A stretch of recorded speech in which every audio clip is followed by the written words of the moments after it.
to give us confidence and momentum that we hadn't had up to that point. So, and then Mel Weber up top again. She continues to be the answer for us at critical moments. And just as I've said the last couple of games, it's different players at different moments. Tonight it started with Christine Nairn, as it has so many times this season, and it finished with Mallory Peterson. That's fantastic. Let's talk about Mallory Peterson. What was going on with her today? That was a heck of a performance. 2 goals and an assist. Yeah, we actually see that at training on a regular basis. She's been in Forwards Club. She's been learning from players like Maya Hayes, and she's just apparently taking notes because she got a chance tonight and threw her up top, and her work rate's exceptional. So she's a player we'll use going forward. And talk about that depth on offense and actually on your team overall. I mean, you have a lot of injuries on defense, so to have these younger players coming in and playing a tough game against good Michigan State offense, how about that depth on the team? Yeah, I mean, you hope that these players understand that when they train every day, they're training in preparation for moments like this. And you obviously remind them over and over again, but it's not always the case when they get these opportunities. But tonight, these players were ready to go. They were given an opportunity, and they changed the game for us. And then the offense obviously had a huge night, 5 goals, 4 different players. Talk about that offense. What is it with your offense that's just so spectacular? Just tremendous variety right now, whether it's a slip ball, whether it's a set piece, whether it's a ball through to Maya Hayes, a ball wide. So many different options right now. I think these teams have done a good job of throwing something at us that we have trouble solving, but we find different ways around it. And tonight it took us a little longer than I would have liked. Was a little frustrated at halftime, but proud of the way the team responded in the second half.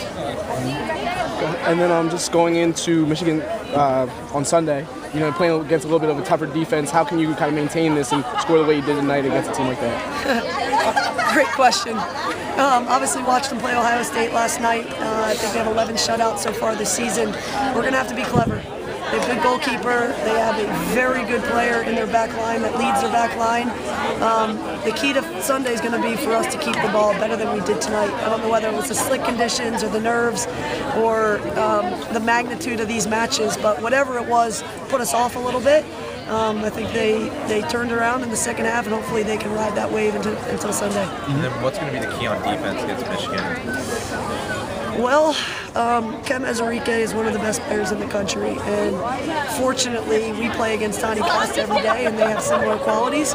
So if Kem gets you tied up, you're as good as done, and the key is to not allow her to do it. I have a ton of respect for some of the attacking personalities in Michigan, and we've got some prep work to do. Now, Coach, going back on what happened at halftime, was it you or was it the players that got them pumped up to come out with a big offensive second half? I just challenged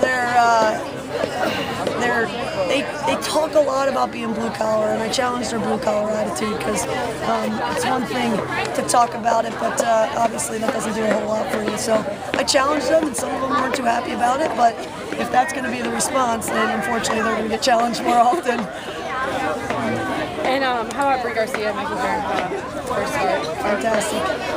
Just what a lift for our team emotionally, just to have her back out there. She's been in the shoes of every player in this team. She's been a starter, she's been injured, she's been on the bench, she's sat for long periods of time. She can literally identify with every player and vice versa. So when she goes in, there are 27 players that are living vicariously through her, and what a feeling it is for us. And what does that do for your defense going into the rest of this? I know Corey Chapek, Valencia. Yeah, I mean, we're hoping to actually have her back sooner than that. I think her road to recovery is going really well, and she's training every day right now. As soon as things settle down a little bit more, we'll get her back into the mix. And how was it mixing in? I know you saw Megan Ritchie in there today. We saw, Amanda, get in. That haven't seen a lot of play, and especially in a big game like this. What does that do for them? Yeah, I mean, when we put these players in the game, all of it's a reflection of the work they do Monday through Friday, obviously Monday through Thursday. Not every player gets the opportunity to play out here. It's the ones that are doing the work in the classroom and the ones that are doing the work in the community, and all these guys are doing the work on the field. But we have huge expectations of these student athletes, and I would say for the most part, all the way through, they're getting the job done.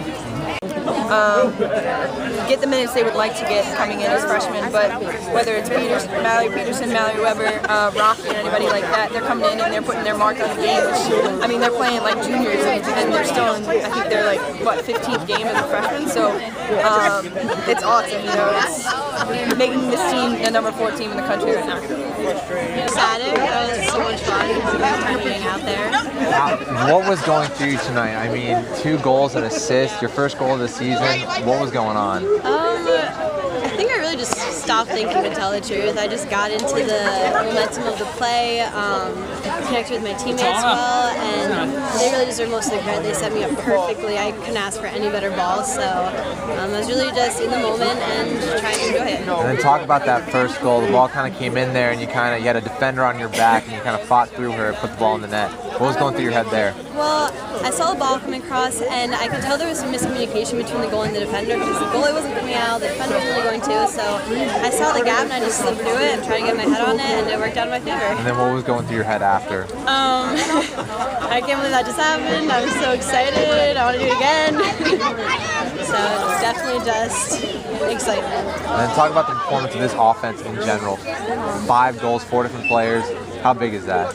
Something we always talk about is having diversity in our attack and really changing things up, going against the flow of the game to create confusion within the defenses that we play, and I think we've really done a good job of that and taking advantage of our opportunities. So we had a finishing frenzy, as we call it.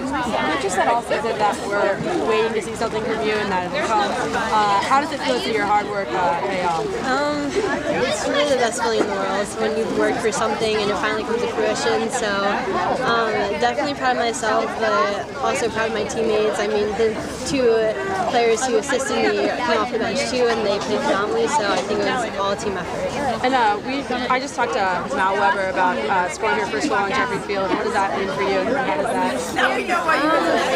It's incredible. I mean, come in here to an amazing environment and being a part of that and helping the team, advance to the next stage of our game is really, it's just phenomenal.